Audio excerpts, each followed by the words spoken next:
Cynthia Abbott here, and this is my vlog.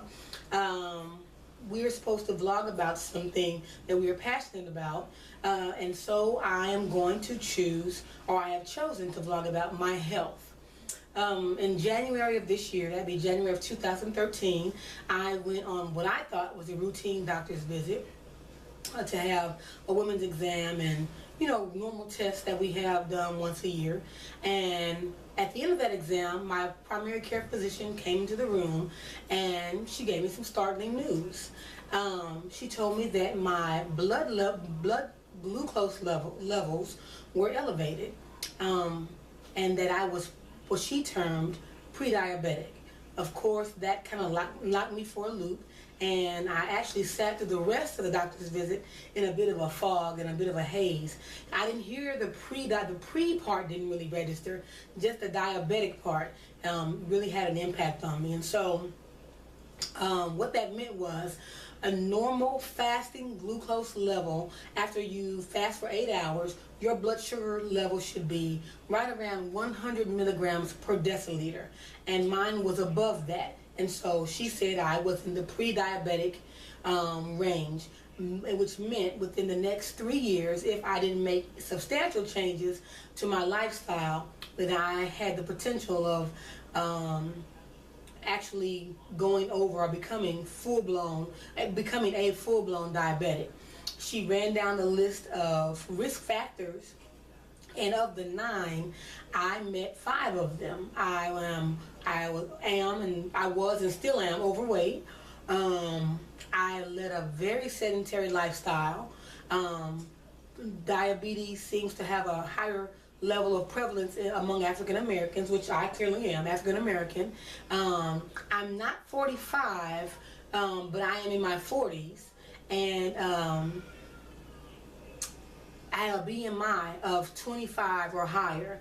And I met those 5 criteria, and for that reason, she put me at a very high risk of becoming a diabetic. So as I said, I had to make some changes to my lifestyle, and as a result, I did. I took the news very seriously and set about changing my eating habits, changing the amount of activities, the types of activities that I was involved in, and have really made some substantial strides toward reversing those results. One thing I did, which I'm continuing to do, was I changed my diet. And so instead of drinking soda, I now drink almost exclusively bottled water. Also, instead of eating white rice, this is white rice here, I now eat brown rice. And this is a pack of Uncle Ben's 90-second microwavable brown rice. And also, instead of eating white bread, these are white hot dog buns, white flour, I now eat whole wheat bread. These are whole wheat hot dog buns. I made those changes because each of the things that I switched from, the white bread, the soda, and the white rice, have higher glycemic index levels.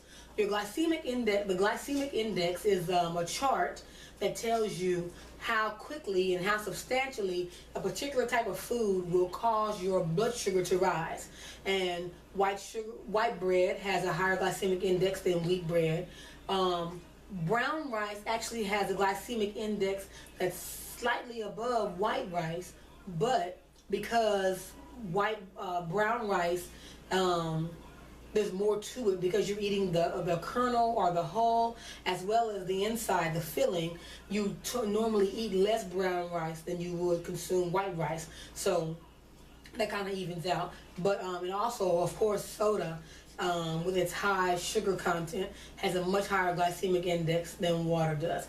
I've also stopped eating white potatoes, and I hardly eat any potatoes. If I do, I'll eat sweet potato fries, or if I have a taste for mashed potatoes, I usually go without, actually. So let's take a look at some of the things I used to eat before I got the news from my doctor, and the places that I would frequent, and the things that I would consume that kind of got me into the problem that I was experiencing that she told me about on that January morning.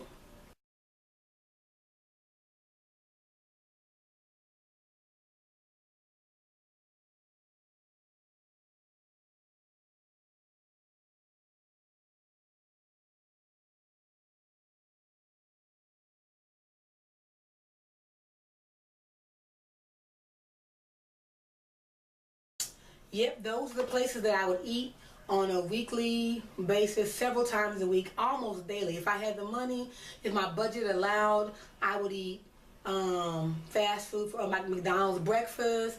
I might run by Wendy's, grab a burger for lunch, and then if I didn't feel like cooking, stop by Taco Bell on the way home, and that was my lifestyle. And as a result, I put on lots of weight. Not that I wasn't already a big girl, as I call it.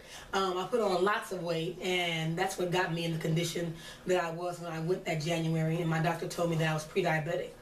In addition to changing my diet, she also pointed out that she put me on medication and told me that the medication would help me to metabolize sugar.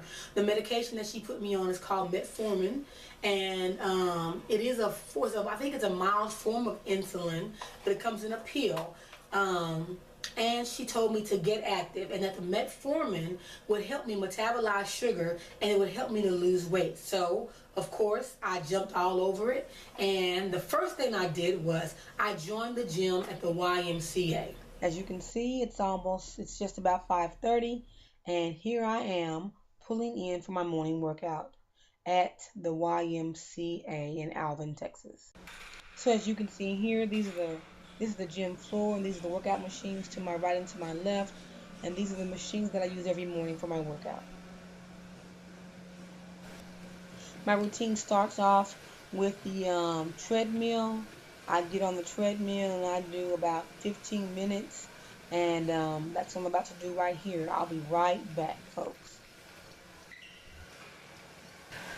So as you can see, just finished my workout. 168 calories burned on the treadmill. Not too bad.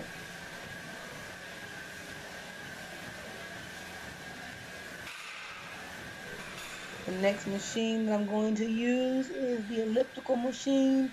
I'm going to do about 30 minutes on the elliptical immediately following my treadmill. So here we go. Let's get started.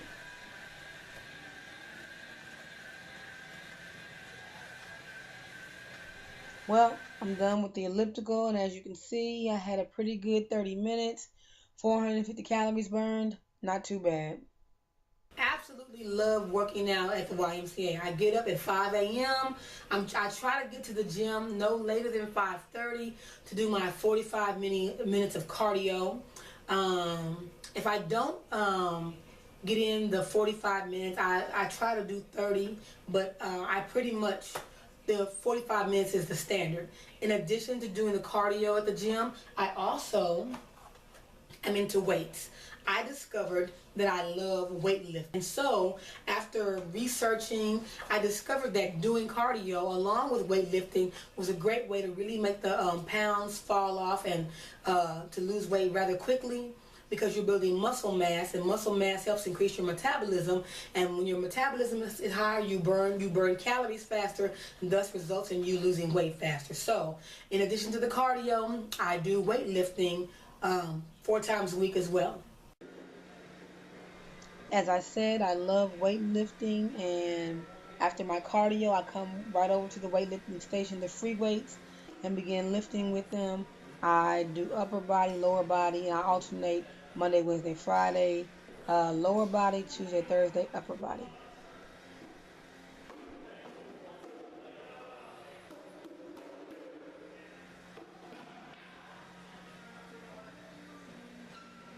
I'm shooting my video in my workout clothes, and at the end of this video, I'm going to jump up, put on my sneakers, run out the door, and get my workout in for the day. So, with that being said, I hope you learned a little bit about prediabetes. I hope you learned a little bit about the ways in which people come to be diabetic, and the ways in which you can combat or kind of stave that off a little bit.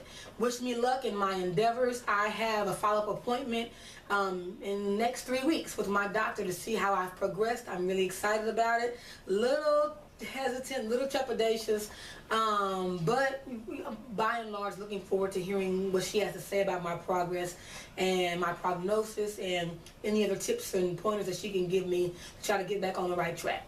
Thank you so much. Bye.